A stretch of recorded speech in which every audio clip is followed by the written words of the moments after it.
अस्सलाम वालेकुम everyone, this is मान चौधरी। विज़िट वीज़ा के हवाले से जो चेंजेस आई हैं 7th ऑफ दिसंबर 2023 को, जो कि इम्प्लीमेंट होनी है 31st ऑफ जनवरी 2024 में, जिसमें बहुत सारे यूट्यूब चैनल्स और डिफरेंट चैनल्स बता रहे हैं कि आपको वर्क अलाउ हो गया है और आप विज़िट वीज़ा पे आएँ और आप काम कर सकते हैं। तो कुछ डिटेल्स हैं जो मैं आपको बताना चाहता हूँ कि इसमें क्या चेंजेस आई हैं, क्या प्रपोज चेंजेस हैं, क्या कैसे इम्प्लीमेंट होगा ये, और क्या इफ़ेक्ट करेगा विजिट वीज़ा एप्लीकेंट्स को। तो बेसिकली जो जिस्ट ये है कि कोई इतनी मैसिव चेंजेस नहीं है। ऐसा नहीं है कि आप विजिट वीज़ा पे आएँ और आके यहाँ पे आपके जॉब स्टार्ट कर लें।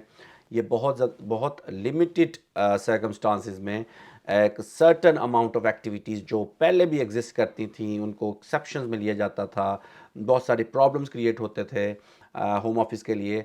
तो जो उन्होंने इस लॉ को थोड़ा स्ट्रेट फॉरवर्ड किया है कि जब कोई विजिटर वीज़ा पे आता है तो कौन कौन सी एक्टिविटीज़ उसको करना अलाउ हैं और कौन कौन सी एक्टिविटीज़ करना नहीं अलाउ। तो सबसे पहले इस चेंजेस में इंट्रा कॉर्पोरेट एक्टिविटीज़ हैं, जिसमें कोई भी रिप्रेजेंटेटिव जो दूसरी कंट्री से वो यूके में आके अपनी बिजनेस डीलिंग्स कर सकता है और अपनी जो रेगुलर बिजनेस एक्टिविटीज़ जो कि मेजॉरिटी जो बिजनेस टूरिस्ट आते हैं वो वैसे भी करते थे।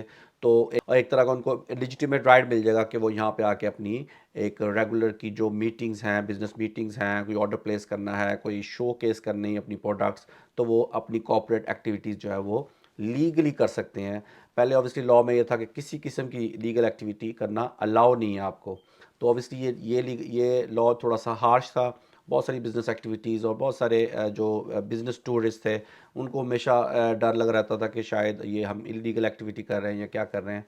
तो गवर्नमेंट ने कहा कि अगर कोई कॉर्पोरेट का कोई बिज़नेस एक्टिविटी है जो फॉरेन में है और उनके रिप्रेजेंटेटिव जो यूके में आते हैं तो वो अपनी रेगुलर एक्टिविटीज़ जो हैं वो रेगुलर बिजनेस एक्टिविटी वो जारी रख सकते हैं।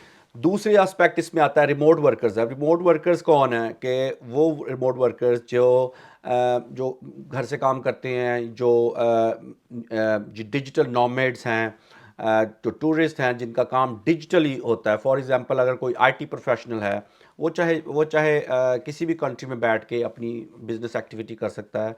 तो ऑब्वियसली ऐसी एक्टिविटीज़ को रोकना तकरीबन नामुमकिन है। आप कोई भी जैसे मैं अपना काम डिजिटली करूं अगर, और मैं हॉलीडेज़ के लिए यूएसए जाऊं जबकि मुझे वहां वर्क अलाउ नहीं है, तो मुझे कोई गवर्नमेंट कैसे रोक सकती है कि मैं अपना लैपटॉप पे अपनी जो डिजिटल एक्टिविटीज़ हैं वो करूं। फॉर एग्जांपल केसेस जैसे कोई व्लॉगर है, अगर वो उसको एक्टिविटी किसी और कंट्री में अलाउ है सेल्फ एम्प्लॉयमेंट, लेकिन उनको सेल्फ एम्प्लॉयमेंट यूके में अलाउ नहीं है, लेकिन अगर वो व्लॉगिंग कर रहा है और यूके से एक तरह का अपनी बिजनेस एक्टिविटी कर रहा है, सेल्फ एम्प्लॉयमेंट कर रहा है, तो कोई ऐसे लॉज नहीं, ऐसा ऐसा मैकेनिज्म नहीं है गवर्नमेंट्स के पास कि उसको स्टॉप कर सके।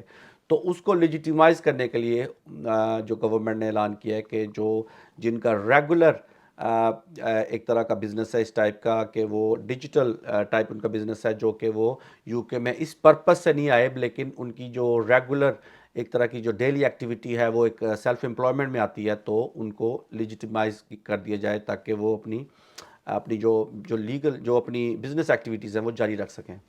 इसी तरह जो साइंटिस्ट हैं और जो रिसर्चर्स हैं, जब वो यूके में आते थे तो उनको भी थोड़ी सी पाबंदियों का सामना था कि उनको लॉज में था कि कोई ऐसी एक्टिविटी नहीं कर सकते या सर्टन आस्पेक्ट में या किसी के साथ जॉइंट वेंचर कर सकते हैं। तो अभी होम ऑफिस ने कहा है कि आप जो है वो जो साइंटिस्ट या जो रिसर्च पीपल हैं वो यूके में आके अपनी रिसर्च इंडिपेंडेंटली भी कर सकते हैं। उनको ज़रूरी नहीं है कि वो किसी यूनिवर्सिटी के साथ या किसी लोकल रिसर्च इंस्टीट्यूट के साथ करें, बल्कि वो अगर अपनी भी रिसर्च करना चाहते हैं, अपनी भी एक्टिविटीज़ करना चाहते हैं अपने रेलेवेंट फील्ड में, तो वो उनको अलाउ है। इसी तरह एविएशन डिपार्टमेंट के फ्लाइंग क्रूज़ हैं, उनको जो है एक तरह का लेजिटिमेट पर्पस मिल जाएगा कि अगर वो यूके में सर्टन पीरियड के लिए आते हैं अपनी बिजनेस एक्टिविटी की वजह से, तो वो उनको डिफरेंट वीज़ा कैटेगरी में एक्सेप्शंस लेने की ज़रूरत नहीं है, बल्कि वो इसी अपने रेगुलर विजिट वीज़ा में ही अपनी जो एक्टिविटीज़ हैं वो जारी रख सकते हैं। इसी तरह जो लीगल एक्सपर्ट्स हैं उनको भी जब यूके में विजिट वीज़ा पे उनको आना होता था और यहाँ पे आके किसी लीगल मैटर पे इंगेजमेंट करनी होती थी, तो उनको जो है किसी अटैचमेंट की ज़रूरत थी यहाँ पे, और ये क्लियर नहीं था कि उनको जो है यहाँ पे रिप्रेजेंटेशन देना या अपना लीगल फ्रेमवर्क में काम करना कोर्ट्स में या और इस तरह की जो चीज़ें हैं या लीगल सेटलमेंट कॉर्पोरेट सेक्टर में, تو ان کو الاؤ ہے کہ نہیں الاؤ. تو گورنمنٹ نے اس پہ بھی کلیئر کر دیا ہے کہ لیگل ایکٹیویٹی جو ہے وہ انڈیپینڈنٹلی آپ ریگولر وزٹ ویزا پہ کر سکتے ہیں، لیکن میک شیور کرنا ہوگا ان کو کہ جو بھی ایکٹیویٹی انہوں نے کرنی ہے وہ ویل ایڈوانس بکڈ ہو، اس کی پریپریشن ہو، اور اس کا جو ہے وہ اپلیکیشن میں بے شک آپ ذکر بھی کر سکتے ہیں، تو آپ کو ریگولر وزٹر ویزا میں وہ کرنا الاؤ ہوگا. تو بہت سارے لوگوں نے یوٹیوب پہ میں نے ویڈیوز دیکھ رہا تھا کہ ورک الاؤ ہو گیا وزٹرز کو. تو ایسا نہیں ہے کہ آپ وزٹر ویزا پہ آئیں اور یہاں پہ آپ اپنی شاپ سیٹ کر لیں، یا آپ کسی آؤٹ آف دا وے جا کے کوئی امپلائمنٹ ہائر کر لیں. ایسا نہیں ہے. اس میں تھوڑی تھوڑی چینجز آئی ہیں، جس میں جو کہ ایکٹیویٹیز جو کہ گورنمنٹ کے پاس ایسا سسٹم نہیں ہے کہ ان کو ریگولیٹ کیا جائے. فری لانسرز کو، ڈیجیٹل نومیڈس کو، لیگل فریم ورک میں، کارپوریٹ سیکٹر میں جو بزنس ایکٹیویٹیز ہوتی ہیں، تو ان کو ریگولرائز کرنے کی گورنمنٹ نے کوشش کی ہے.